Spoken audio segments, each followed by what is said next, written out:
Talk shows ہوتے ہیں، اور جس بھی چینل پر آپ 100 چینل اگر سے زیادہ چینلز ہیں، جس بھی چینلز پہ جائیے وہ حالات حاضرہ کے پروگرام ہو رہے ہوتے ہیں، اور ظاہر ہے کہ ان کی بنیاد نیوز پر ہوتی ہے، خبروں پر ہوتی ہے اور خبر ناموں پر ہوتی ہے.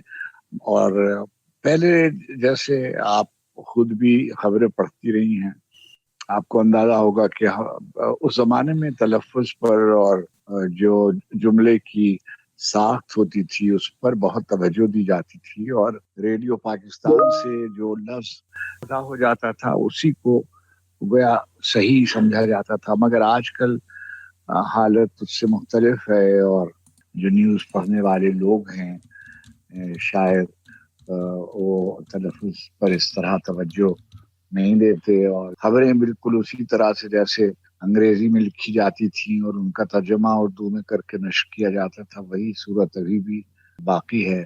پاکستان ٹیلی ویژن کا پروگرام کسوٹی آج بھی لوگوں کی یاد کا حصہ ہے. کیا ہوا اس نوعیت کے معلوماتی پروگراموں کا محض انداز بدلا یا پھر جاننے کی خواہش بدل گئی؟ آج آپ کے خیال میں ٹیلی ویژن میں کس حد تک بدلتے حالات اور سوچ کے موجودہ رجحان کی عکاسی ہوتی ہے؟ جیسا میں نے پہلے عرض کیا کہ جو ذہنی آزمائش کے پروگرام تھے وہ ٹیلی ویژن پہ اس زمانے میں کثرت سے ہوتے تھے، اور بیک وقت کئی پروگرام چلتے تھے. اب اگر مجھے یاد ہے اور حافظے پہ زور ڈالوں تو کسوٹی اور زینہ بزینہ اور شیشے کا گھر اور میزان اور سائنس میگزین اور نیلام گھر، یہ سارے کے سارے جو پروگرام تھے یہ ذہنی آزمائش کے مختلف پروگرام تھے. مگر اب وہ قصہ ختم ہو گیا. اب میں دیکھتا ہوں کہ کسی چینل سے کوئی بھی ذہنی آزمائش کا پروگرام نشر نہیں ہوتا ہے، اور شاید اس کی وجہ یہ ہے کہ جو 50 منٹ کی سلاٹس تھیں یا جو آدھے گھنٹے کی سلاٹس تھیں وہ سب کی سب حالات حاضرہ کے ٹاک شوز نے لے لی ہے. مثلا کلاسیکل میوزک کا پروگرام تھا، اور یا فرض کیجئے لوک میوزک کا پروگرام تھا. جو پروگرامنگ ہے اس کا کوئی تصور اب نہیں باقی رہا. مثلا ہمارے جو مشہور پروگرامرز تھے جیسے سلیم گیلانی تھے، جیسے خود ذوالفقار علی بخاری تھے، اسلم اظہر تھے، تو جو پروگرامرز تھے وہ اب نہیں رہے. تو زیادہ تر کرنٹ افیئرز کے جو اینکرز ہیں وہ اہم ہو گئے ہیں، اور چاہے وہ حامد میر ہوں، جاوید چودھری ہوں، کاشف عباسی ہوں، مہر عباسی ہوں، یا اسماء شیرازی ہوں، یہ سب کامران ہارون رشید اور ادھر ایاز میر، یہ جو لوگ ہیں کرنٹ افیئرز میں شریک ہونے والے لوگ، ان کی اہمیت جو ہے وہ بڑھ گئی. اور جو جیسے آپ نے کہا، اچھا باہر بھی میں دیکھتا ہوں، خود آپ کے ہاں وائس آف امریکہ میں تو ایک نیوز بیسڈ پروگرامنگ ہوتی تھی، مگر میرے زمانے میں سی بی ایس سے یا این بی سی سے اور ایس ٹی این سے پروگرام ہوتے تھے ذہنی آزمائش کے، مگر اب وہاں بھی یہ سلسلہ سمجھیے ختم. افتخار صاحب، آپ بلند پایا شاعری نہیں ایک دانشور کے طور پر بھی بہت جانے پہچانے جاتے ہیں. آپ کے بارے میں کہا جاتا ہے کہ آپ تہذیب کی ایک چلتی پھرتی مثال ہیں. 3 اشروں سے زائد آپ کے ساتھ ہمارے جو ذاتی تعلق اور رابطے رہے، میں خود اس میں گواہ ہوں کہ کبھی کوئی ایک ایسا لفظ بھی میں نے آپ سے نہیں سنا جس پر ایک لمحے کو بھی مجھے تعجب ہوا ہو کہ ارے یہ کیا کہہ دیا.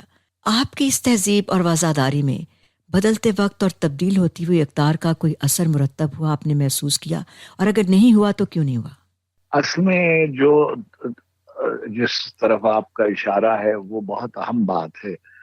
جو تہذیبی صورت احوال ہے وہ بدلتی جا رہی ہے، اور اس کو آپ یعنی میں خراب کا لفظ استعمال نہیں کرتا، مگر یہ ضرور کہوں گا کہ جو نظام اقدار تھا وہ بدلتا جاتا ہے. لوگ فنون لطیفہ میں دلچسپی رکھتے تھے، موسیقی سے اور کتاب سے دلچسپی رکھتے تھے، وہ میں دیکھتا ہوں کہ وقت کے ساتھ ساتھ بدل رہا ہے. چیزوں کی اہمیت ہو گئی ہے، اور لوگ جو ہیں کو یہ بتا دیا گیا ہے کہ کامیاب آدمی وہ ہے جو مادی طور پر کامیاب ہے. چنانچہ نظام اقدار منہدم ہوتا چلا جا رہا ہے. بہت بڑے اکانومسٹ اور نوبل پرائز ونر تھے گنار میرڈار، ان کی ایک کتاب ہے اکنامک سسٹمز پر، ایشین ڈراما اس کا نام ہے.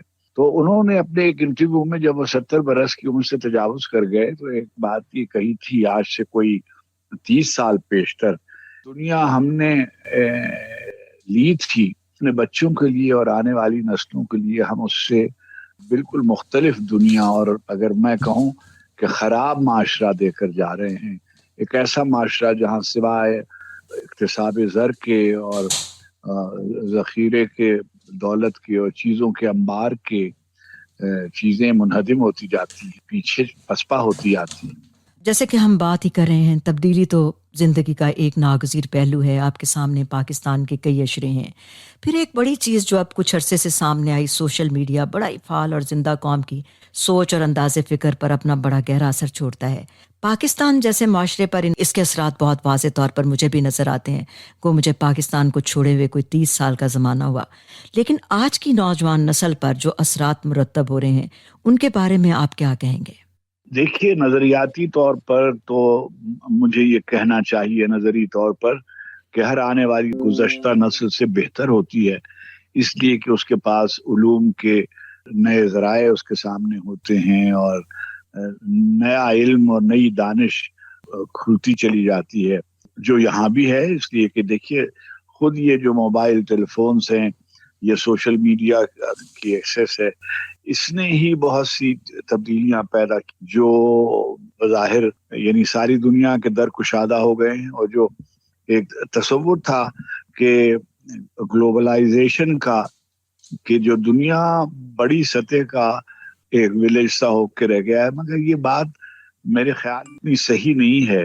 ہمارے بڑے فلسفیوں نے ایک بات یہ کہی ہے کہ جو مٹیریل کلچر جو ہے وہ تو دنیا میں ایک ساتھ جنی جو تبدیلی آپ کے یہاں ہوتی ہے، فرض کیجیے امریکہ میں جو ایڈوانسمنٹ ہوتا ہے مشینری یا ٹیکنالوجی کا، وہ پیسے والے ملکوں میں اور بھی ہو جاتا ہے، لیکن یعنی ویلیو سسٹم جو ہے یا نان مٹیریل سسٹم جو ہے اس میں تبدیلی اتنی تیزی سے نہیں ہوتی. چنانچہ ایک بود اور فصل قائم ہو جاتی ہے جو مسئلہ پیدا کرتی ہے.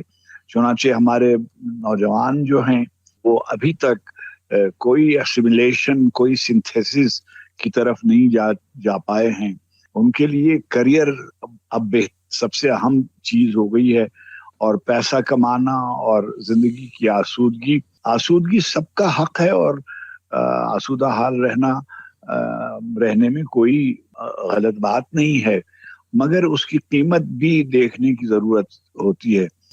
آپ اس کو چاہیں تو ایک اور شکل دے سکتی ہیں. یعنی جو ہمارے ہاں جسے آپ کہتے ہیں برین ڈرین، سب لوگ یہاں سے جا رہے ہیں، صاحبان علم یہاں سے جا رہے ہیں، اس کو ایک اس نظر سے بھی دیکھا جا سکتا ہے کہ جہاں ان کو گزارنے کے بہتر ذرائع میسر ہیں، وسائل میسر ہیں، وہاں کیوں نہ جائیں. یہ ان کا حق ہے کہ وہ بہتر زندگی گزاریں. تو میں اس پر تنقید نہیں کرتا، مگر اس سے کیا ہو رہا ہے کہ جو اچھے دماغ ہیں، اچھے ذہین لوگ جو ہیں، ان کی ایک بڑی تعداد جو ہے وہ امریکہ میں اور کینیڈا میں اور یورپ میں چلی گئی ہے اور جا رہی ہے. اور جس کو موقع ملتا ہے وہ بظاہر باتیں تو بہت ہم کرتے ہیں، لیکن جیسے ہی موقع میسر ہوتا ہے بہتر زندگی کا، ہم ملک کو چھوڑ چھاڑ کر اس طرف چلے جاتے ہیں. چنانچہ جو رہ جانے والے لوگ ہیں ان کے مسائل اپنے ہیں. 70 برس سے زیادہ کا عرصہ، 75 برس ہو گئے، 3-4 مارشل لا اور آٹوکریٹک رجیمز رہیں، جمہوریت کا تسلسل برقرار نہیں پاتا، کوئی وزیر اعظم پوری مدت نہیں کر پاتا. ظاہر ہے کہ سیاسی نظام کی ابتری، اقتصادی نظام کی ابتری کی ذمہ دار ہوتی ہے اور معاشرہ اتھل پتھل کا شکار رہتا ہے. کوئی نظام اقدار شکل نہیں اختیار کر پاتا، تسلسل نہیں آ پاتا اس میں. دوسری طرف یہ ہے کہ جو جی ہاں تسلسل نہیں آ پاتا، اور جو مذہب اور دین انسان کو ایک طرح کی عافیت اور ایک طرح کی امان اور پناہ دیتا ہے، مگر مذہب کے نام پر جو نام نہاد مذہب پرست غریبوں کو اور کم علم لوگوں کو اور ہمارے دیہات میں بسنے والوں کو ہی نہیں، شہر میں بھی پڑھنے والے رہنے والے لوگوں کو گمراہ کرتے ہیں. ان کی ایک بڑی تعداد ہے، تو وہ بھی کوئی راستہ، ان کی طرف سے بھی کوئی راستہ سامنے نہیں آتا. کوئی شکل بننے نہیں پاتی کہ بگڑ جاتی. میں نے کہیں لکھا ہے کہ شکل بننے نہیں پاتی کہ بگڑ جاتی ہے. نئی مٹی کو نئے چاک سے خوف آتا ہے، واہ، شہر گل کے خس و خاشاک سے خوف خوف آتا ہے. آتا ہے. جس کا وارث ہوں اسی خاک سے خوف آتا ہے. رحمت سید لولاک پہ کامل ایمان، امت سید امت لولاک سے خوف آتا ہے. بہت خوب. امت سید لولاک سے خوف آتا ہے. بات بننے نہیں پاتی کہ بگڑ جاتی ہے.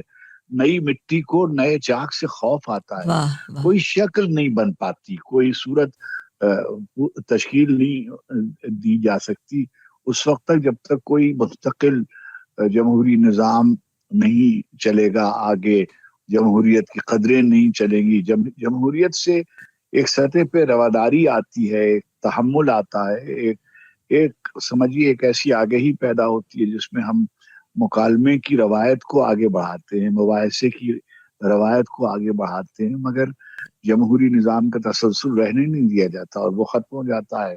اچھا افتخار صاحب، آپ کو مجھے نہیں یاد ہوگا، آپ کے تو سینکڑوں ہزاروں لاکھوں انٹرویوز.